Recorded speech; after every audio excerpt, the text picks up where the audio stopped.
Now it's time. This is what you came for. And there's a formal intro of our speaker in front of me. There's also a bio on in front of all your plates. You can read that. What I'd like to do is talk a little personal. In my 12 plus months here, Mayor Donker has become a friend and a confidant and somebody that I can bounce ideas off of, and I think she knows the same goes for me. She's not afraid to talk about some different ways to do things and always looking to move the city forward, and I greatly appreciate that relationship. One thing that is in your program is that she will be receiving the YWCA Great Lakes Region Lifetime Achievement Award tonight for all you've done. So congratulations. So at this time, I'd like to bring to the stage our speaker, Mayor Maureen Donker.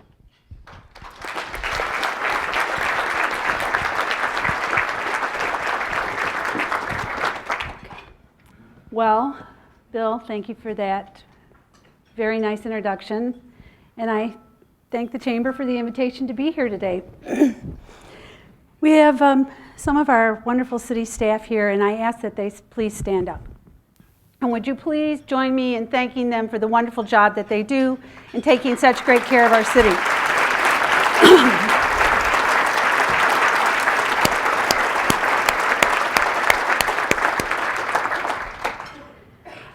Also here are my colleagues from council.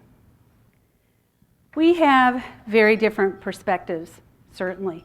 It's kind of the beauty of being on council. But we have something that in common.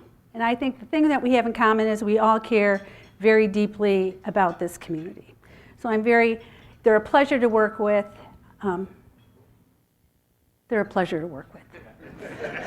Let me introduce them. Tom Adams, Ward 1.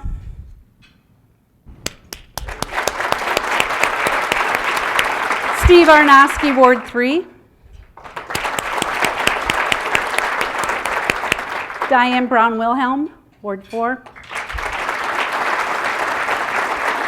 And Marty Wasbinski, Mayor Pro Tem, Ward 5.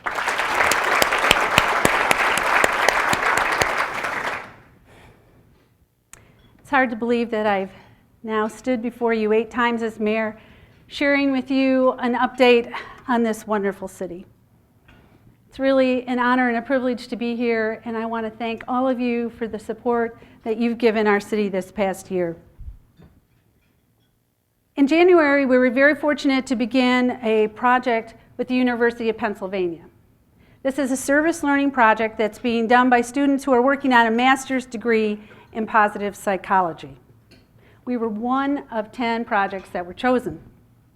The students' task for Midland was to identify an approach that would help us build well-being, that help us move residents to becoming citizens, that would help enhance community connections and create a more welcoming place for diverse populations. As part of their work, they first had to get to know our city. So they went out, they learned about us online. Some of you completed a survey that they created, and we've had multiple conversations with them. And through this research, they identified 10 values and strengths that they see in Midland: community, generosity, curiosity, creativity, excellence, and fortitude. I thought, wow, these are great assets. Community, generosity, curiosity, creativity, excellence, and fortitude. I was really proud when I heard these. We have an incredible city. We have great leadership, boundless energy, and an unbelievable spirit of excellence. I was really delighted that they see in us the wonderful things that we love about our home.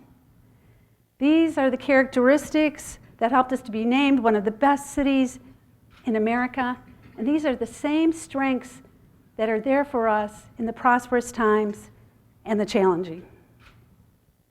I often ask people what they would like their community to be like, and not once has anyone ever said to me, I want to live in a sleepy little town by a river. You know, we all want the same thing. We want the same things that every other town wants.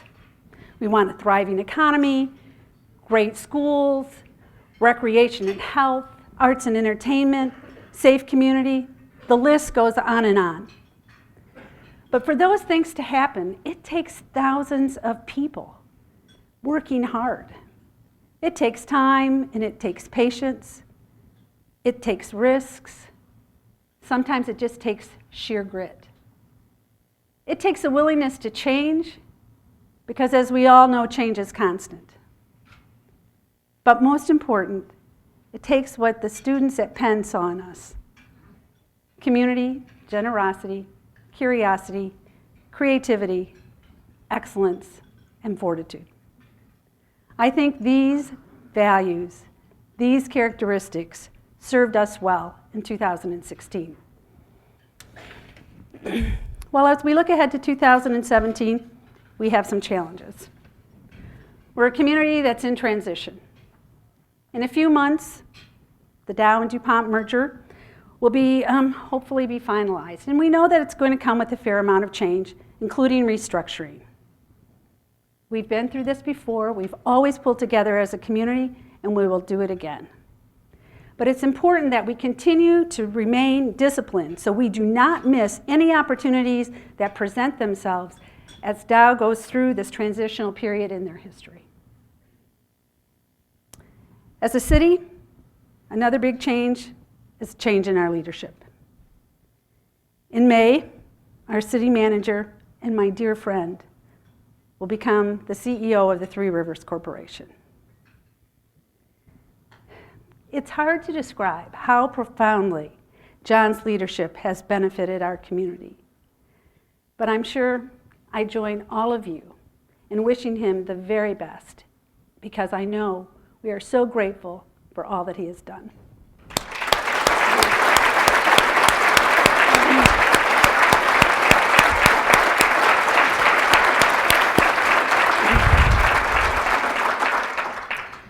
Finding new leadership is the most important job that we have on council. We're an experienced council, we're diverse, and we work well together. Last year, we voted to extend our terms, so elections would be held on an even year. We did that in order to save money and to help enhance voter turnout. That decision now ensures that we'll have continuity on council during the new city manager's first year in the office.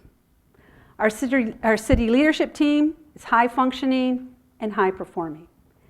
Dave Keenan has served as assistant city manager since 2011, and he's agreed to serve as interim until we find John's replacement. And our community is strong. You have faith and trust in us, and you have always given us the latitude to do our job. We're working hard to do this right and do it well, because it's what you expect and it's what you deserve. Buildings. I'm sure many of you are familiar with the former Holiday Inn building. We have other properties like that around this community. These are properties that are in transition and they're on our radar.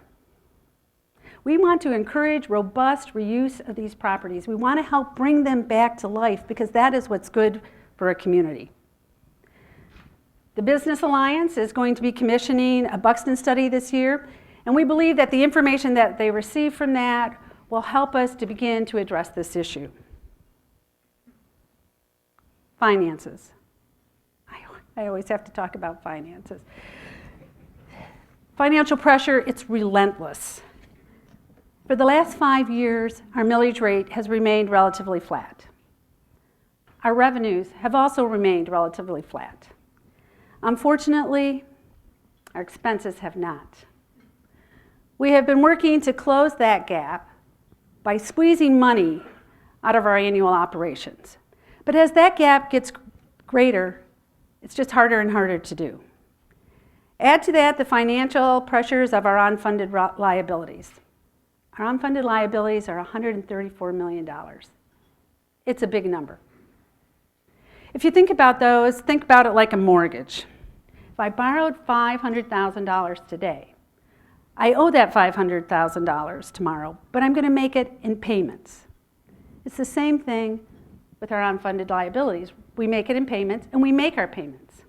But our projection over the next 5 years is that those payments are going to increase by $1 million a year for each of the next 5 years.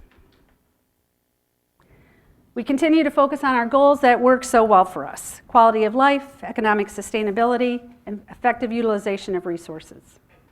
At our annual planning session, Council's directive to staff as they prepare the budget for this year was that services need to remain at the highest level possible with a special emphasis on safety. That we would consider up to a $500,000 increase, but we'd like you to work to keep it as low as possible. That the unreserved fund balance needs to remain untouched at $5.6 million, and that we asked them to include a engagement process similar to roundtables that we've done in the past, and the purpose of that is to explore financial priorities as we go into the 1890 year. Those are our challenges. So now let's talk about some of the accomplishments that we've made and some things that you're going to see in the future. As I prepared this, well, it takes me a little while. So I've had weeks of counting my blessings because we have a lot to be thankful for. And one of the things is certainly the many amenities that we have around this community that are due to the generosity of our local foundations. They impact all of our lives. We are very fortunate and we're very grateful for everything that they do for us, and it's something that we do not take for granted, and we can't take that for granted. So now, let me tell you about public safety. I'm going to start with the fire department. Our fire station on Haley Street was built in 1957, and it received some needed renovations this past year. Those renovations impacted the office space, living quarters for firefighters, and there was some work done outside the building. We received a grant to do this work. The department is also in the process of exploring property acquisition. As a community, we've spread out, and so it's important that we begin to plan now for our future fire service needs. Our police department, they had their first coffee with a cop. I almost said council, coffee with a cop. It was held at Coffee Chaos. I understand it was packed, the conversation was good, and they're going to do it again. They've also formed a new partnership with Northwood University, and now it's similar to the school resource officer program. And so there's an officer out there 1 day a week, building relationships, meeting with students and with faculty. These building relationships is really important. One of the trends that we're seeing in law enforcement is that fewer people are going to police academies. So what that means for us is we are vying with every other city for the best officers. Safety is important to us. We have high standards, and we're not willing to compromise those standards. So the chief is now going back to college. He's back there meeting students. He's at the police academy, introducing himself to students, creating those relationships. So when students graduate, hopefully they'll think about Midland as a place to work. Washington Woods is one of the first senior complexes here in Midland. And we received a very generous grant that is allowing us to remodel all of the units in the West Wing. Communication. Our communication program, eCity Hall, is up and running. It's been a great way for us to connect with the community. It's helped us get our message out. It's also a way that we receive feedback from citizens. The financial component, we're still working on that, and hopefully that'll be up and running in the fall. If you have not registered for eCity Hall, I really encourage you to do it. It's a great way for you to connect. So now, speaking of connecting, on your table, there's these cards. It says, Together Forward Bold. But on the other side are what we call 5 bold ideas. These are ways for you to connect. So I encourage you, try one, try all 5, but please, if you would take it with you, share it with your family, take it home. Thank you. Our library. Our library is a great example of mid-century modern architecture. And starting in April, we are going to be restoring the fascia on the outside of the building. Now, it's urban legend that that fascia was made out of Coke bottles. I don't know. I don't think that's true. But what I can tell you is this: it's going to be restored. It'll be glass, and it'll be definitely reflecting the original concept of Alden Dow. The work is completed at Central Park. We now have new walking paths, playground equipment, a beautiful mid-century modern styled pavilion. We also have a surprise element there, which is a living sundial. It's a lot of fun for kids. Well, it was a lot of fun for me when I went out there and tried it. But I'd like to thank the Maureen Rotary, because they were instrumental in helping us transform Central Park. In June, we dedicated the aviation discovery area out at Barstow Airport. Now, this was a project that was conceived and organized by volunteers. They did all of the fundraising, and they actually did some of the construction. They did all of this because they wanted to share their love of flying with the community. So if you go out there, you'll see there'll be, I don't know exactly the word what you call them, but information out there on the history of aviation. There's a beautiful new covered pavilion that's all wired for Wi-Fi. They have a Cessna plane, so there can be a hands-on experience for the kids. And actually, and a lot of it ties right back into STEM education. This area says, hey, come on in, get up close and personal with aviation, come and learn about us. Last year, the Michigan Department of Transportation named Barstow Airport the Airport of the Year. We participated in America in Blooms last year. This was a huge community project with a lot of volunteers who made it a success. The judges were here for 2 days in July, and we blew them out of the water. We got 907 out of a possible 1,000 points. We took first in our population category, and we took 5 bloom rating. 5 is the highest bloom rating you can get. And when we were in California and they were giving us that award, they said, this is unprecedented for a first-time participant. So I say kudos to our community.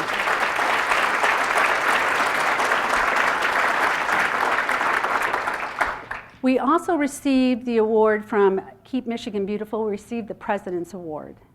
This is the highest award that they give out, and it was given to the municipality for their efforts in keeping our city beautiful. So again, let me just say kudos to our wonderful staff and the job that they do. The Midland Business Alliance is our partner for economic development. That's Midland Tomorrow and the Chamber. They're always talking about the importance of diversification. Let me show you some of the things that are made right here in Midland.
That's what I said.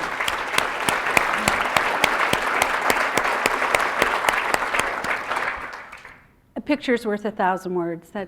Seeing it certainly is much better than I could have described that. They have a robust schedule of work, our Business Alliance scheduled for them this coming year. For 7 years in a row, we have been named an entrepreneurial city by the University of Michigan. Midland tomorrow, later on this month, is going to be hosting the first ever Entrepreneurial Week. And what this will do is it's going to cover everything that's available here in Midland, so anything you wanted to find out so you can start a business. The Buxton study, I mentioned it before, is going to be done. And this is all about attraction and retention. The information that we receive from this study is going to help us grow existing businesses. It's going to also help us be strategic in attracting businesses that are going to be a good fit for our community. And then in May, the Disney Institute will be here. That's all about excellence, right in line with those values and strengths that we have. I think these are great examples of some of the projects that they're going to be doing, wonderful economic development activities. Our Visitor and Convention Bureau is very excited about their new state-of-the-art Visitor Information Center that's going to be opening downtown. They are also in the process of doing the first ever tourism economic development study.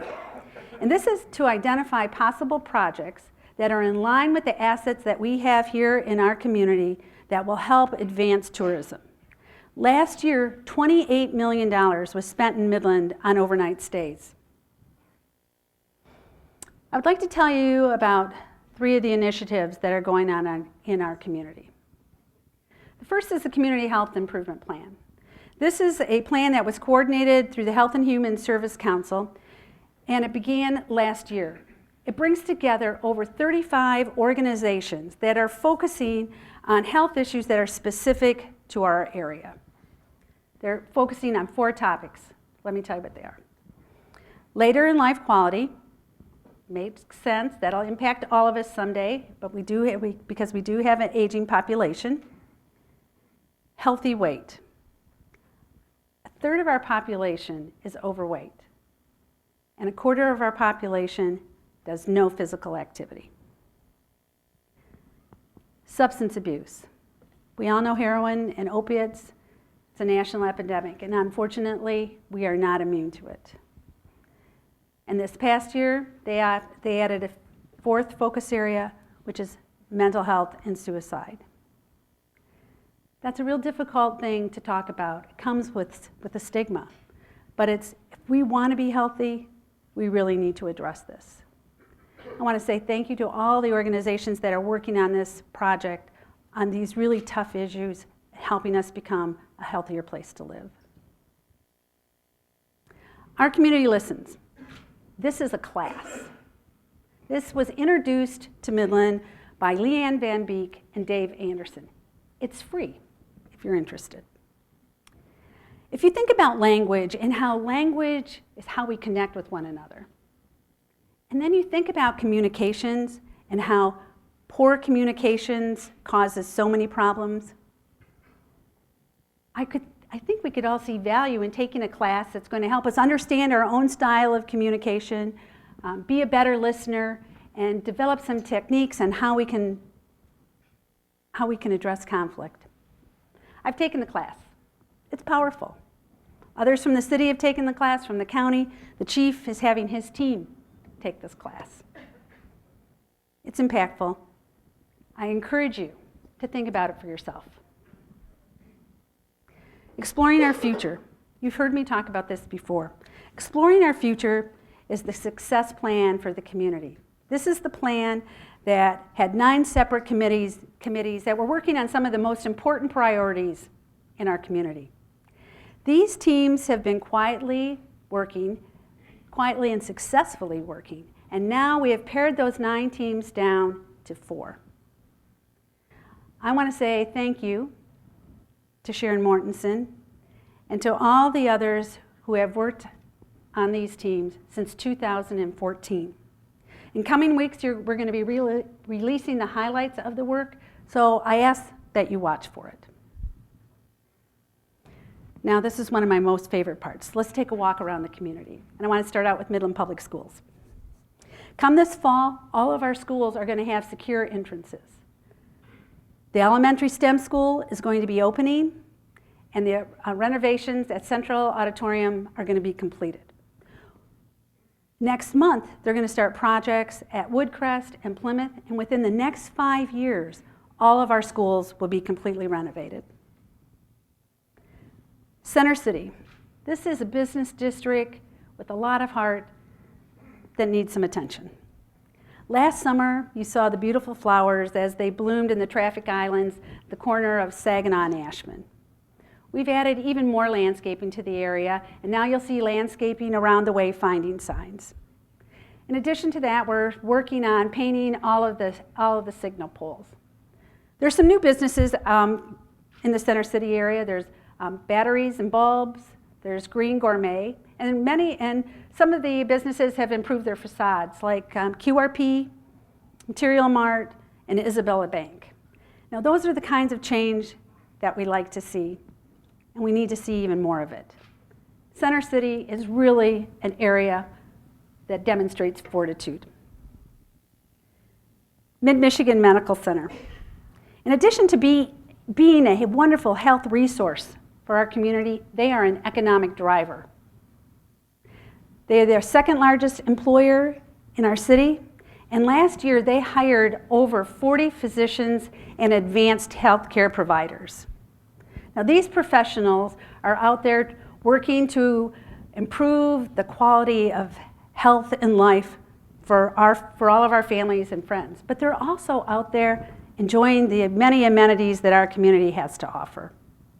Soon, we're going to be hearing about their new cardiovascular program, the expansion of that, and we're going to be seeing information on their new heart and vascular center that they'll be building right here in Midland. It's a beautiful building. Northwood University partnered with United Way last year for Make a Difference Day. They called it Go Mad. This was 700 volunteers, which were students, teachers, and faculty, that went out in the community, collected food, books. They worked in classrooms and in 30 agencies across the city. They put in 2,800 hours of service. I think this was a great class in philanthropy. On campus, they're going to be opening their new building. I'm not sure it has a hot tub on the top of it, to be honest with you, but so it's called North Village Apartments, and that's going to be able to house up to 162 new students. Roth Cleaners, they have a new name, Lifestyle Garment Care. They opened their new production facility on North Saginaw Road. This was an $850,000 investment that created 9 new jobs. The Midland Brewing Company, it was originally founded in a creamery in downtown Midland. It only lasted a few years. But in 2010, it was brought back to life. And with investments this past year, they have now created a wonderful destination and new company in our town. In addition to the beautifully restored building and, of course, the beer, they also created a great outdoor space that you can easily access from the rail trail. Dow Gardens, I should say Whiting Forest, is transforming itself. They are in the process of building a 1,400-foot-long canopy walk. This walk will be completely accessible. And when it's finished, it's going to be the longest walk of its kind in the country. And when it's finished, we all can go there and see Whiting Forest from the treetops. Behind the Whiting Forest building, I think the Whiting Forest building, they're now calling it the Lodge. Behind the Lodge, they are building what Elizabeth calls the best, most exciting, spectacular forest playground. I think this is a wonderful project for our community, and it aligns with the other initiatives that are being done to promote economic development and vibrancy in our community. The Center for the Arts, it's the cultural destination for the region. Last year, they hosted the National Touring Company of How a Grinch Stole Christmas. I understand that we're going to be seeing even more popular entertainment, and that the Jersey Boys have even committed to an appearance here in Midland. Matrix Midland Festival is celebrating its 40th anniversary, and the season is going to be kicked off by Brian Darcy James. Now, I just have to ask, do you guys know Brian Darcy James? Does that name ring a bell for you? Okay, yes, Shrek. He started, he's a Saginaw boy. He started his career at the Center for the Arts. He's now, this week, signed up, and he is going to be in Hamilton. I think, wow, this is pretty, I know, I'm excited. Well, anyway. One more thing at the center. The A.B. Dow Museum of Arts and Science has just formed a partnership with the Smithsonian Institute. In June, they're going to be opening a Smithsonian Spark Lab. This is kind of an interactive tinkering space. It's hands-on, so it's really going to enhance that hands-on activities that they have at the center. The center continues to engage, enlighten, and entertain us. It's a wonderful place. MSU, go green. Oh. Okay, I was going to say go blue too, but anyway. Michigan State University now has 3 collaborations with us. They have the residency program at Mid-Michigan Health. They have the Research Institute for Value Chain Development, and they have the new STEM school, which is in the former MMI building. I wanted to understand it better, so I was out there a couple of weeks, so I got the whole tour, and it's really very interesting. They are doing teacher development programs, and so teachers can go there, learn about STEM, they can take that information back to their classrooms. They also can bring their students there to learn things. I went in one room, there were 6 3D printers. I was blown away by that. They're also doing corporate training. They have embedded scientists there during research and development, and they're also doing family programs. I think last week there was one that was on stargazing. Why they've been gearing up, they've been in the process of renovating, as our friends from Spence Brothers told us. And soon they're going to be holding an open house, open to the public, so I encourage you to go and find out and see what they're doing there. Downtown, Chemical Bank. Chemical Bank was founded here. They're so much a part of our history. Yesterday they celebrated their 100th anniversary. They rang the bell at the NASDAQ Stock Exchange. Now they're the largest bank, community bank in the state. And they're here. We're so happy for them, and we're so happy for us. Peel and Pear celebrated its 40th anniversary, our wonderful little kitchen store. Basil Thai has expanded, and it's now in its new location on Ellsworth. The H Residence is open. Soon, Northwood Gallery and the Visitors and Convention Bureau will be moving in. And in October, we'll have a new restaurant, a new Italian restaurant, Grazzi's. Our wonderful Great Lakes Loons had a fabulous season last year. They won the Midwest Championship. The season opens on April 6th, and we're hoping that they have a wonderful year again this year. We had 2 new offerings downtown last year. One was the Larkin Beer Garden, and that was a wonderful gathering spot for people of all ages. We also had Movies on Main. This is where people came with their coolers and their lawn chairs and met in the Ace Hardware parking lot to watch classic movies. Both of those will be back again this year. I think the biggest change we're going to see is when we begin construction on our new streetscape.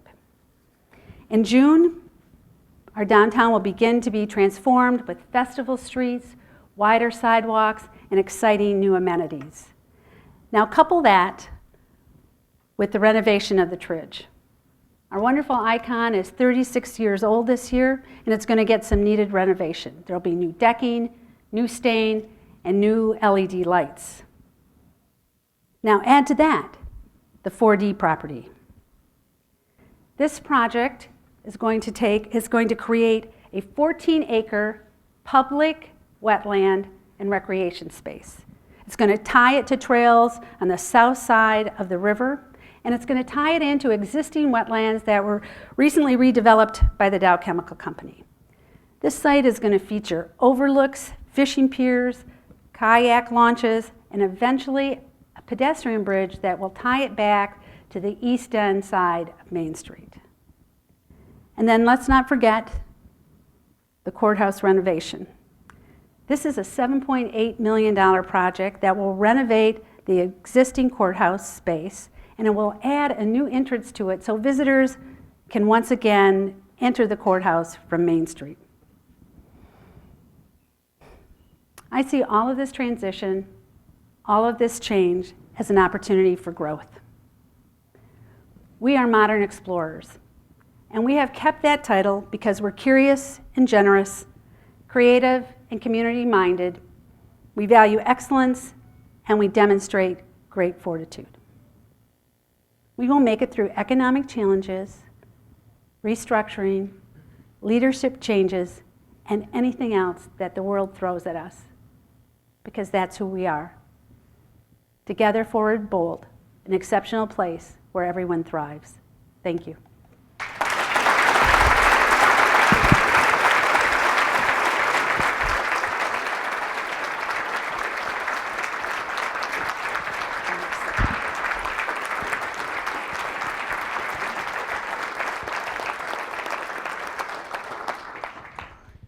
You know, it's easy to dwell on the negative, but I think we just heard a number of great positive things that are going on in our community that went on last year that are ready to go this year.